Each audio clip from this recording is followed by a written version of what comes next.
Hi guys, Darth Deuces here with another Star Wars The Black Series 6-inch action figure review. And today I have the exclusive Captain Phasma Quicksilver Baton figure. This is the new Toys R Us exclusive Captain Phasma figure that has started hitting stores more readily. It hit pretty early. It actually wound up in some Canadian stores up here before it was even announced. So yeah, this figure is an exclusive to Toys R Us up here in Canada, as you can see with the Toys R Us exclusive sticker. I believe in the States it is a Disney Store exclusive, and then I'm not sure about anywhere else in the world. But yeah, so take a look at the packaging real quick. Wasn't sure if I was going to want another version of Captain Phasma. I like Phasma. I like the design, and the character has been fleshed out. Or the character's backstory and whatnot has been built upon nicely with a novel and the comic series, or comic miniseries, which has been nice. That I've read the comic miniseries, but not the book. The miniseries is pretty good for what it was. So yeah, and her scene that she did have in the Last Jedi was cool enough. I liked it, but I don't like that she got beat by Finn, basically. But you got the packaging here. Standard Black Series packaging, aside from the sticker for exclusive to Toys R Us. A pretty cool image of the damaged Phasma there. No number because it is an exclusive. On the back, you've got a brief bio. It just says, Captain Phasma and a squad of elite First Order troopers capture resistant heroes Finn and Rose, who have infiltrated Snoke's flagship, the Supremacy. Before Phasma can eliminate them, a series of unforeseen events leads to a dramatic battle between Phasma and Finn. So, yeah, and that's pretty much all she does in the movie. So, gonna get this figure cracked open and I'll take a closer look at the figure. Alright, now I got this Phasma out of the packaging. This is a really cool figure. It actually doesn't have a whole lot of new to it, I guess, when it compared to the old previous figure. But it does enough where it's different enough where I feel like it's worth getting, purchasing another Phasma figure. If this figure didn't have the battle damage, I'd say this would be your definitive Phasma. In terms of Black Series, you wouldn't have to worry about getting another one. But I really like this battle damage to the figure. It looks really good. They did a really good job on it. I'm very happy with it.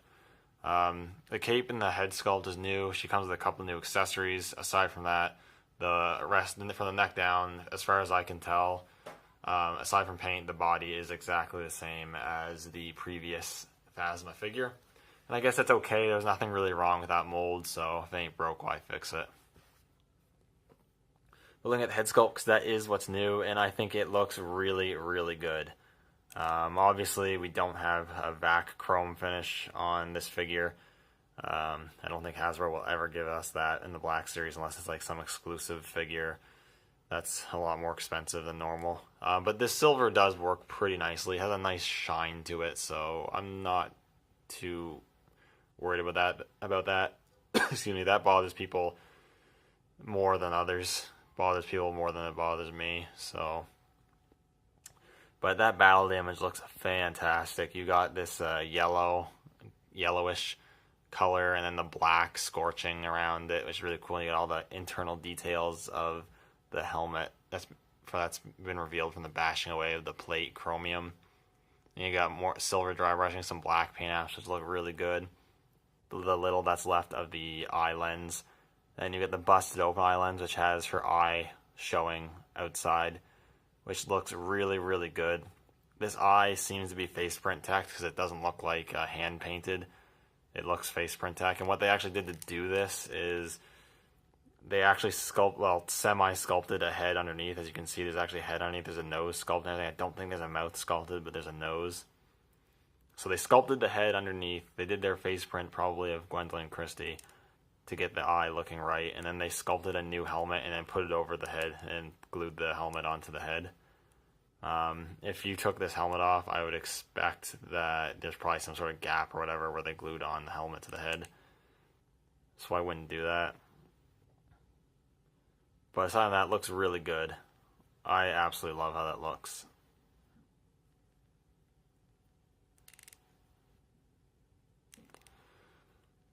And then I guess before we talk about the body, as you can see, she does actually feature a soft goods cape, which is great. I know that one of the biggest complaints with the previous figure was the fact that the cape was plastic, and there's good things coming out of plastic capes for that particular figure. It does hold a better sort of neutral, just standing straight rest pose than this one does. This one kind of like to hover over the figure a bit instead of draping down, but it doesn't really bother me too much. It looks really good and it helps for posing a lot more, and you can do what you want with it. You can flip it back if you want, you can flip it more forward if you'd like.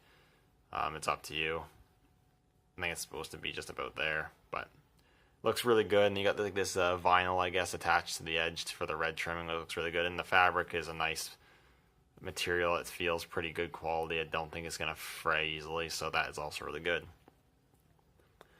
And aside from that, the only difference from this figure to the old figure is that you do have the Scorch Mark from the baton thingy that Finn hits her with.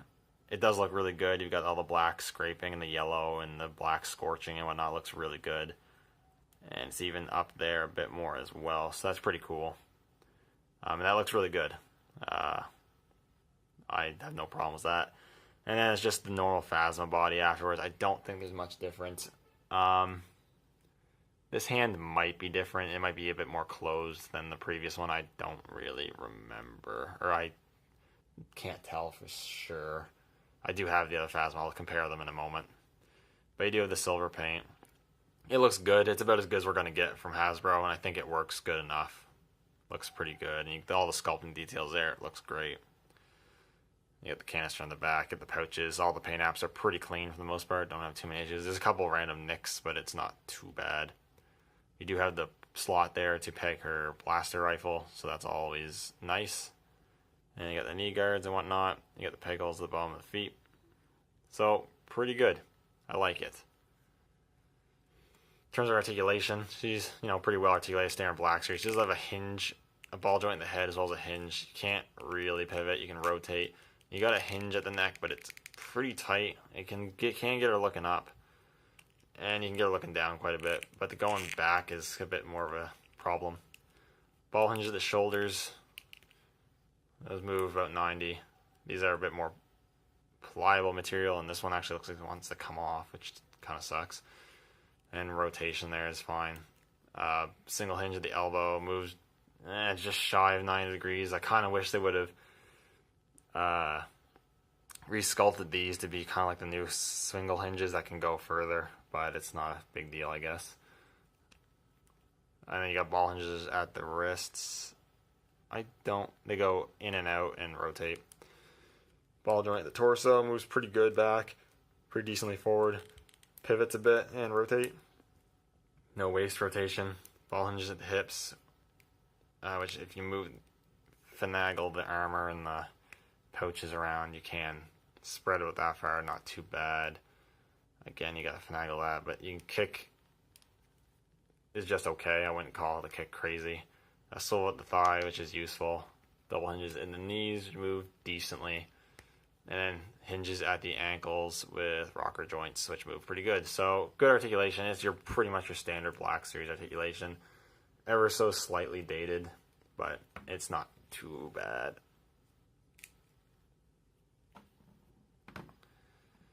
Okay, now in terms of accessories, comes with 3 accessories. First of which both the old one and this one comes with, is her blaster rifle. Sculpted nicely. It's the exact same accessory like the previous one, I'm pretty sure, but the paint is nice. It has a nice shine, this silverish, bronzish color, I guess. I don't really know what to call this color. Almost gold-like, honestly. And it's got black details all over it, so that is nice. And she can hold that in her hand pretty well. Hold it in one hand. You can get her holding it in the 2 hands as well. I'd assume you could do it on the last one. Yeah, you can. The hand is pliable enough to allow that. To get her holding the rifle. That's pretty good. Aiming poses is just okay. You can do it. Can't really get her looking down the sights, but you can get her aiming it. So that's good. Like I said, you have that peg there, and there's a tab on the gun, so you can just go down there and tab the blaster into her hip if you want. so you can get some weapon storage there. That is always nice. And then next off, she comes with her 2 types of Quicksilver Batons. So you get the short one, which is the, I guess, deactivated one, I guess. It's pretty good. It has some sculpted detail, and it's just painted or molded in this silver. And she can't hold it in her right hand. Her right hand's too open. She can hold it in the left, but can't really, so that's kind of shitty. I kind of thought this might be a problem, because the previous figure had decently wide grips to accommodate the blaster. She's just not holding this small one. Or you can get it, but you gotta get in a certain angle, and you can only have her holding it in certain ways, so that is a little annoying. There's also no storage for this on her belt or at all. It would have been nice if we got a new belt on this figure to have like just a loop to store that on her. That would have been nice. But you also get the full length baton, which is quite lengthy. It's about the same height as her, or just short of her, and she's a pretty tall figure. That is cool. Again, yeah, it's... I mean, obviously you can get her whole because it can balance on the ground, but this hand has too big of a grip. But I'm guessing if you get it in both hands, it's okay. Yeah, so you can hold it with both hands. It's good. She'll hold it and it won't fall out.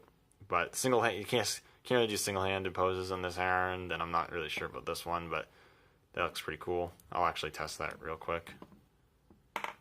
Yeah. You're basically only getting 2-handed poses with this. You can't really, unless you just have her standing like that. It's a bit hard to get it in one hand. I'm sure you can do it if you play around with it, but that's a little annoying. I won't lie. But it is what it is, I guess. It's not terrible. The figure's not going to be perfect. I'll straighten her out here. Okay. Straighten out. I will do some comparisons, or a couple quick comparisons. First off, just with a standard First Order Stormtrooper. As you can see, she is significantly taller than him by about half a head, which is accurate. She is tall, so that is good. I think that looks pretty good. Kind of would like them to do an upgrade to this First Order Stormtrooper, not gonna lie to you. Upgraded articulation, that is.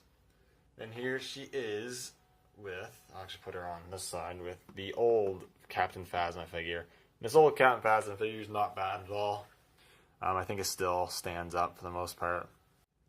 And those are what they look like. As far as I can tell, they are, again, the same mold, aside from the helmets and the capes, obviously, and obviously accessories as well. Yeah, they look about the same. I think the new one, well, the new one's helmet, the battle damage detail looks great, and it's a little hard to say which one's better because they're technically different sort of versions of the helmet. Though I gotta say, I think I might like the shape of the new helmet just a bit better. This one seems to like flare out and just be look a bit too wide from head on, where this one's a bit more narrower, so I think that one looks a bit better. Like I said, this cape looks better at rest, but literally anything else you want to do, this one's a lot better. And a lot of people have customized their old one with custom soft goods capes, so with this one you don't have to do that. And this one comes with more accessories. I don't know. I'm still going to keep both these because I want obviously the normal helmet and the normal look. And I'm assuming their heads aren't the easiest to pop off, but if you wanted to, you could probably pop off heads. You can swap the cape if you wanted to, and you could give these accessories to this figure if you wanted to, so you can do that as well if you want. But yeah. So, overall, I think this is a pretty cool figure. It has its flaws, of course, and most figures do. But I think the flaws are small enough where it doesn't detract too much from the figure. This brings improvements to the figure that people complained about on the previous one, that mainly being the cape. The cape is now a soft goods cape. I think a lot of people will be happy with that. I think the battle damage looks fantastic. It is excellently executed. So it looks really good. I'm really happy about that as well. It's the version of Phasma I didn't know I wanted, basically. So anyways, I mean, if you're a fan of the sequel trilogy, a fan of the character, then I'd highly recommend it. If you're not a fan of the character, then it's an easily skippable figure, so you won't have to worry about it either way. Definitely is a figure that services a certain fan, that's for sure. Anyways, thank you guys for watching. Let me know what you think down in the comments below. And as always, may the Force be with you.